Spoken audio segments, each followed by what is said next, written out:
Hey guys, what's going on? John over at FLO. Today we're talking about part 9 of our gravel wheel design journey, and this is the second part of how we collected the data we needed to design these wheels. So last week we talked about the first couple steps, which was using basically an aero sensor from Redis Faster. And while it was a great stick, we ended up needing something that we could process the data a lot quicker. And so that took us to Calgary.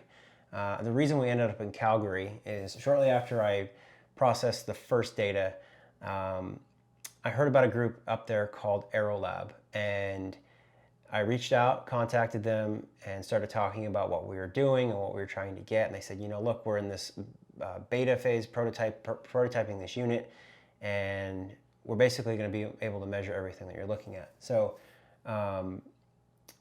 I ended up flying up there after a couple conversations, and we went up to do some testing with the AeroLab sensor.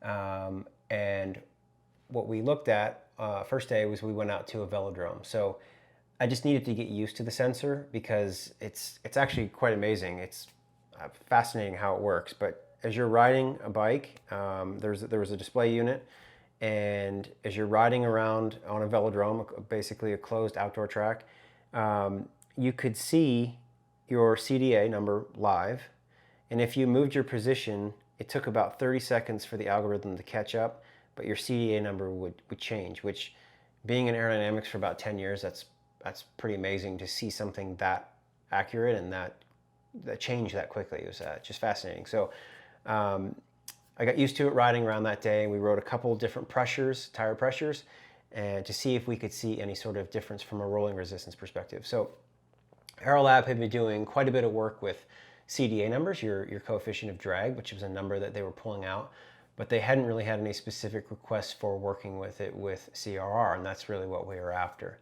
So they took that information back, they processed it that night, and we were able to see a difference between different pressures, which was great.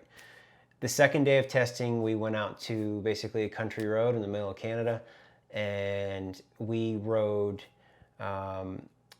a specific protocol. And because the unit was in a beta phase, what we did is we ended up locking in a CDA number, which allowed us to basically solve for CRR.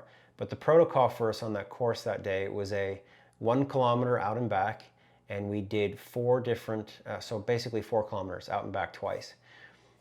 During that run, we varied power from 150 up to 180 to 210 to 240, and in minute intervals, and then we would drop back to 150 and repeat. We tested 4 different tire pressures that day to see if we could notice a discernible difference in rolling resistance with that tire, and we also wanted to see if we could pick up that impedance breakpoint, which we talked about in part 7 of the gravel wheel design journey. So we took that information back to AeroLab's offices later that day. We processed the data in front of us, and we saw the breakpoint. It was fascinating, amazing. Chris Morton over at AeroLab, who's nothing shy of brilliant, explained the math behind it. He showed me how it worked. Fascinated. I'm sworn to secrecy, so I can't really see how it works, but it's amazing how it works. Next week, we're going to talk more about how we refined that protocol, working with them. We got involved with University of Nevada, Las Vegas. Those guys have been a huge help to us as well, and how we ended up solving simultaneously for CDA and CRR to get very accurate rolling resistance numbers on road. So stay tuned for part 10 of the gravel wheel design journey, and we'll see you then.